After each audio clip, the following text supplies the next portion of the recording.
Bonjour. Sur cette vidéo, je vais vous présenter une application et le code source qui a été établi afin de la réaliser. Le principe, je vous le présente brièvement. En fait, c'est une application qui simule un jeu de machine à sous, un jeu de hasard. Euh, je vous montre, pour créer ces applications, on a besoin d'Android Studio, 2 gigas de minimum de RAM sur un ordinateur et un processeur i5 ou plus pour que la machine tourne dans des conditions optimales. Je vous présente cela juste sans éditeur, sans IDE, sans Android Studio. Je vous présente tout simplement les deux fichiers nécessaires pour réaliser cette application et je partagerai sur le lien l'application en question. On a le document qui est créé après l'ouverture d'Android Studio et la création d'un nouveau projet, la sélection d'une activité, ça veut dire l'interface graphique et commencer les développements. On aura tous cette même arborescence de fichiers. Ce qui nous importe le plus, c'est ces deux fichiers qui, l'un d'eux, réside sur ton paquet, l'adresse de ton paquet, et s'appelle main activité ou le nom que vous avez choisi, .java, c'est un fichier .java, c'est pour les traitements, et un fichier XML pour la présentation qui réside dans le dossier layout qui s'appelle à son tour activité main.xml.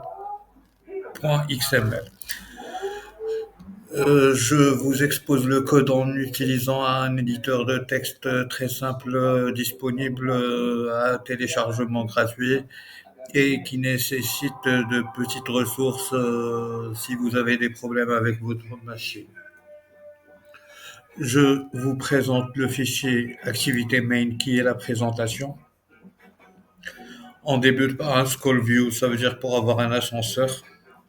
Un frame layout, ça veut dire un bloc où on va mettre par exemple le titre de l'application. Voici un texte de réalisateur, c'est mon nom, qui est dans un conteneur. Puis un conteneur qu'on a organisé avec deux linéaires layout pour les placer horizontalement, l'une au-dessus de l'autre. Trois images view et trois autres, avec dans le conteneur secondaire qui est placé de manière horizontale, qui hérite de la largeur du parent et qui a une hauteur définie, avec un background qui est cadre. On va aller voir ce background. Il réside dans le dossier resource main drawable et il a comme nom cadre.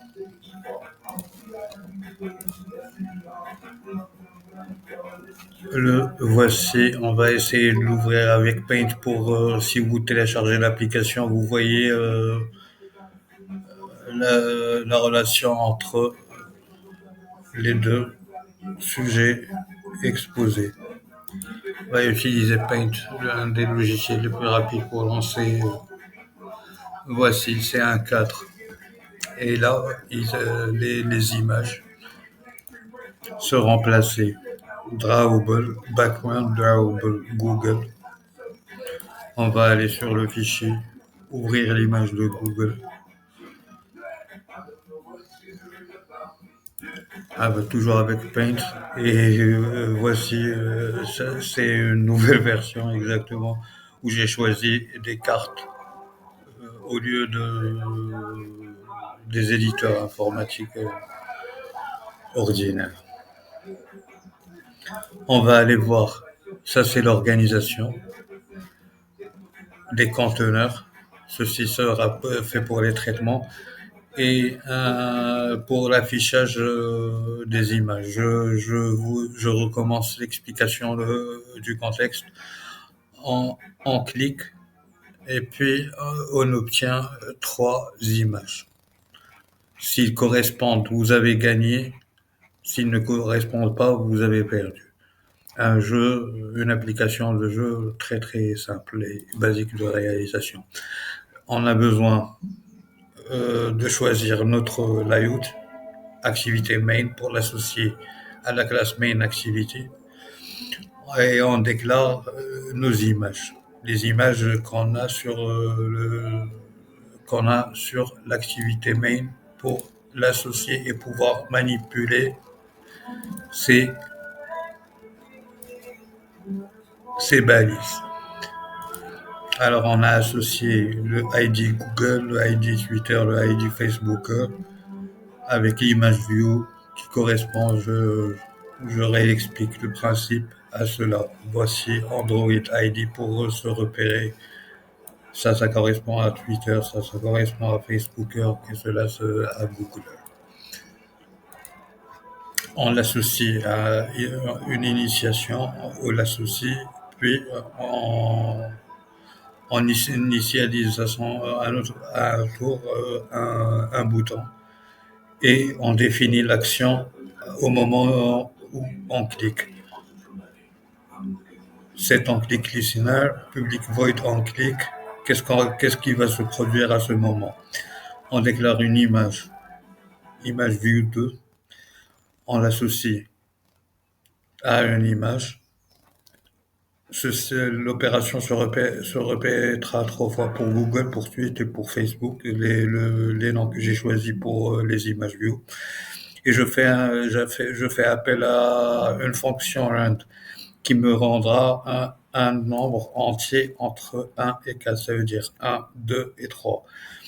On initialise 2 integers et on teste. Si on a obtenu 1, on met le background, la première image, si 2, la deuxième image, si 3, la troisième image. Et la même chose 2 fois. Si le premier entier est égal au deuxième et le premier est égal à l'image choisie, ça veut dire qu'il est défini ou bien 2 ou bien 3 ou bien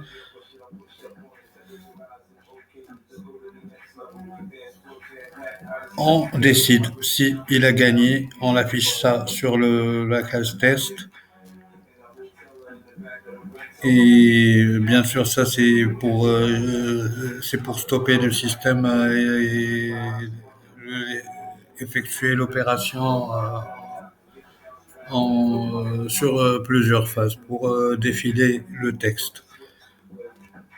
On le répète plusieurs fois pour avoir you win, you win, you win. Qu'est-ce que j'aurais à ajouter? C'est une application assez simple. Un deuxième bouton qui refait un peu la même opération. Si le premier est égal à 1, est égal à 2, est égal à 3, le second est égal à 1, est égal à 2, est égal à 3.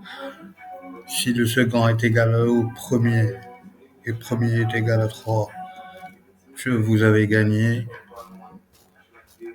Et ainsi de suite pour le troisième bouton.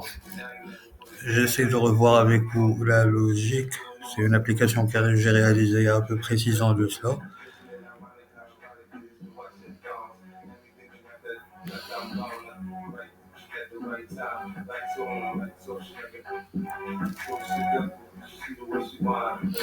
Et on a l'image, la première image, ceci s'effectue sur 2 images et la première image, elle est fixe. Et l'élément déclencheur, c'est le clic sur l'image. Voilà, exactement, c'est exactement ça. C'est ainsi qu'on règle le jeu, qu'on fait le choix. Si on clique sur l'image de Facebook, on a gagné. Si on obtient 3 images Facebook, si on clique sur l'image du As, on obtient 3 fois l'image du As, on a gagné. Et voici, j'espère que cette vidéo vous a satisfait, que ça vous encouragera à s'exercer à Android Studio et au développement des jeux à l'aide de ces technologies. Java, Android Studio, Android SDK, la version que vous choisissez et de petites connaissances en XML. Je vous remercie. Le lien de l'application sera le titre du reel. Je vous remercie pour votre temps. Passez une bonne journée.